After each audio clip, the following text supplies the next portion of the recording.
तर सगळ्यांना माझा जय एकविरा तुमचं स्वागत आहे माझ्या नवीन ब्लॉगमध्ये. आजचा ब्लॉग लय खास आहे कारण आम्ही आज आलो आहे नवस फेडायला. आता आम्ही इथं पोचलेलो आहे खाली मंदिराचे. आता आम्हाला चालत नको जायला म्हणून मस्त गाडीमध्ये गेलो. आता फायनली आम्ही पोचलेलो आहे मंदिराजवळ. मंदिराचा व्ह्यू बघा कशी भारी येतोय मस्त. इथं आमचा देऊळ मस्त आणि मान द्यायला 2 बोकड आणलेले मस्त एक खात होतं. इथं आमची ताई आणि काकू सावलं होती, आम्हाला पण ब्लॉगमध्ये घे तर यांना पण घेतला. इथं आमचा काकूस तोडावा बसलेला मस्त मटण. हे येऊ एक खाली मंदिर होता मस्त एक रात्रीमध्ये बांधलेला.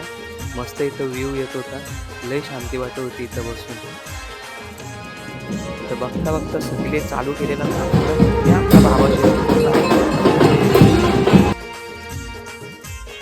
तर तुम्हाला माझा ब्लॉग आवडला असेल तर नक्की लाईक करा, सबस्क्राईब करा आणि शेअर करा आणि कमेंट करून नक्की सांगा कसा वाटला ब्लॉग. जय एकविरा.